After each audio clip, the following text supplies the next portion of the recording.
नमस्कार मंडळी, स्वागत आहे तुमचं ब्रह्मांड नायक शिव या यूट्यूब चॅनलवर। सर्वप्रथम तुम्हा सर्वांना गुरुपौर्णिमेच्या हार्दिक शुभेच्छा।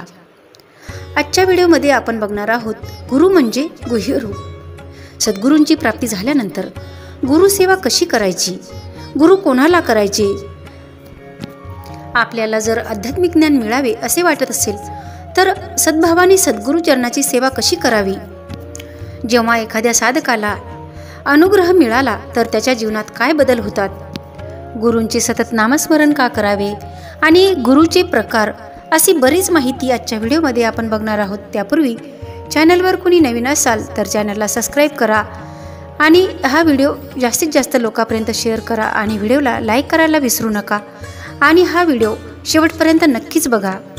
गुरु म्हणजे कोण? गुरु म्हणजे गुह्य रूप। गुरु अज्ञानाचा अंधकार नाहीसा करून ज्ञानाच्या प्रकाशाच्या वाटेकडे घेऊन जातात, ते म्हणजे गुरु। आपल्या जीवनात गुरूंना जेवढे महत्त्व आहे तेवढेच किंबहुना त्यापेक्षा जास्त महत्त्व सद्गुरूंना आहे। सर्व मानवजातीला पारमार्थिक आध्यात्मिक उन्नतीचा मार्ग दाखवणारे, भक्ताला साधकाला मोक्षाप्रत नेणारे सद्गुरू, त्यांच्या स्मरणासाठी त्यांच्याबद्दल कृतज्ञता व्यक्त करण्यासाठी गुरुपौर्णिमा ही आषाढ पौर्णिमा म्हणून ओळखली जाते, हा पर्वकाळ सांगितला आहे। सुप्रसिद्ध गुरु शिष्यांच्या जोड्या आपण सर्वांना परिचित आहे। गुरुविन कौन बताए बाट, हा मायारूपी भवसागर तरुण जायचे असेल तर सद्गुरूंची आवश्यकता आहे। सद्गुरूच आपल्याला मोक्षाप्रत नेतात। एकदा त्यांना आपल्या हातात हात घेतला की ते आपल्याला सोडत नाहीत। सद्गुरूंना शोधण्यासाठी आपणास जावे लागत नाही, तर शिष्याची आध्यात्मिक तयारी झाली की ते स्वतःहून त्याला शोधत येतात। आपल्या पूर्व प्रारब्ध कर्मानुसार आपल्याला सद्गुरू भेटतात। सद्गुरूकडून एकदा का अनुग्रह घेतला की त्याचे स्मरण अहोरात्र करावयाचे असते। जशी पतिव्रता स्त्री तिच्या पतीचे स्मरण करते, त्याप्रमाणे सद्गुरूंनी दिलेल्या नामात खूप मोठी शक्ती आहे। नामधारकाच्या मागे पुढे उभे राहून ते नाम त्यांच्याकडून पूर्ण करून घेतात, तसेच त्यांची त्यात सत्ता पण असते। सद्गुरूच सर्व काही करून घेत असल्यामुळे नामधारकाच्या मीला कुठेही वाव नसतो। सद्गुरूकडून अनुग्रह घेतला की दुसऱ्या कोणत्याही संताकडून अनुग्रह घेऊ नये अशी संकल्पना आहे। त्यांच्याशी एक निष्ठेने राहावे, एक गुरु एक नाम असावे, त्यांनी दिलेल्या नामात भगवंताचे प्रेम असते। सद्गुरूंची प्राप्ती झाल्यानंतर गुरु सेवा करणे हे शिष्याचे परम कर्तव्य आहे। गुरुसेवा म्हणजे त्यांची आज्ञा पाळणे, मनात कोणताही किंतु न ठेवता, विकल्प येऊ न देता त्यांनी सांगितलेली साधना नित्य नेमाने प्रेमाने करावी। तसेच साधकाची संपूर्ण शरणागती असावी। शरण जाणे म्हणजे सद्गुरू ठेवतील त्या अवस्थेत समाधानात राहणे, त्यांच्या इच्छेत आपली इच्छा मिसळणे, कोणत्याही परिस्थितीत नाम घेण्याची सोडू नये। नामावर सद्गुरूवर पूर्ण विश्वास श्रद्धा ठेवावी। त्यांनी सांगितलेले साधन न करता इतर साधन केल्यास वृथा कष्टच होतील आणि पदरात काहीही पडणार नाही। सद्गुरूंना जे शरण जातात त्यांचा कार्यभार सद्गुरू उचलतात। त्यांच्या मागे पुढे उभे राहून ते सत्तारूपाने त्यांना मदत करतात। सद्गुरू नावाड्याचे काम करतात, आपली जीवनरूपी नौका योग्य दिशेला घेऊन जातात। भगवंताच्या आशीर्वादानेच आपली सद्गुरूंशी भेट होते व सद्गुरूकडे नाम मिळाल्यानंतरच ईश्वराच्या व्यापक स्वरूपाची महती कळते। सद्गुरूचे अनुसंधान राखणे महत्त्वाचे। कोणतेही प्रापंचिक काम करत असताना सद्गुरूवर मन एकाग्र करणे यालाच अनुसंधान असे म्हणतात। सद्गुरूंना दृष्टीआड होऊ न देणे म्हणजेच अनुसंधान। अनुसंधान ठेवण्यासाठी त्यांनी दिलेले नाम नियमितपणे घेणे। प्रपंच करताना आपले लक्ष मात्र सद्गुरूंच्या चरणी असावे, ते म्हणजेच अनुसंधान। गुरु कोणाला करावे? जेथे आपले समाधान होते, संशय शंका फिटतात, तेच गुरुपद म्हणावे। गुरुपद गुरुतत्व सर्व ठिकाणी एकच असून म्हणूनच ज्या ज्या ठिकाणी मन जाये माझे, त्या त्या ठिकाणी निजरूप तुझे, मी ठेविते मस्तक ज्या ठिकाणी, तेथे तुझे सद्गुरू पाय दोन्ही। गुरुतत्व एकच असल्यामुळे सर्व सद्गुरूमध्ये आपले सद्गुरू आपल्याला पाहता आले पाहिजे.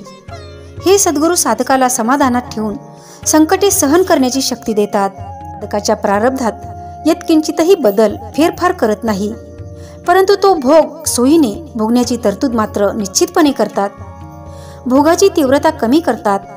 भोग भोगताना जी मदत आवश्यक असेल त्याबद्दल मार्गदर्शन करतात. उदाहरण, पैशाची सोय, मनुष्यबळ, हवी ती व्यक्ती भेटणे. आपल्याला जर आध्यात्मिक ज्ञान मिळावे असे वाटत असेल तर सद्भावाने सद्गुरू चरणाची सेवा करावी. जिथे गुरुक्षेत्र आहे तिथेच मोक्ष देणारी काशी, पंढरपूर आहे हे ध्यानात घ्यावे. सर्व तीर्थे तिथे लोळण घेत असतात. देवांचे देव सुद्धा तिथे वस्तीस आलेले असतात. सद्गुरूंचा महिमा अपार आहे. तो ऋषींनाही वर्णन करता आला नाही. त्यांची लीला अगाध आहे. तिथे मुकेही बोलतात, लुळेही काम करतात, पांगळे पर्वत चढून जातात. सद्गुरू म्हणजे वैराग्याचे मंदिर, शांती सुखाचे माहेर, शमदम केलेले भक्तिज्ञानाची पेट, शुद्ध भाव इत्यादी गोष्टी त्यांचे ठायी असतात. जेव्हा साधकाला अनुग्रह होतो तेव्हा तो त्याचा दुसरा जन्म असतो. त्याच्या साधना काळात सद्गुरू साधकाचे सर्वतोपरी रक्षण करतात. सद्गुरू आपल्या जीवनाला, विचारांना दिशा देतात. वेळोवेळी मार्गदर्शन मिळते. जीवन सुपंथावर चालते. आत्मज्ञान त्यांच्या कृपेनेच मिळते. सद्गुरूचा सहवास हा सुमधुर असतो. ते चालते बोलते ईश्वराचे अंशच असतात. साधकाने कोणाची गुरुची निंदा करू नये, तसेच आपल्याही गुरूंची निंदा केलेली ऐकू नये. तिथून निघून जावे. गुरुनिंदा करणे म्हणजे महापाप होय. गुरु ही कोणी व्यक्ती नसून ती एक चैतन्य शक्ती आहे. तर गुरुचे प्रकार किती आहे बघा. गुरूंचे अनेक प्रकार आहेत.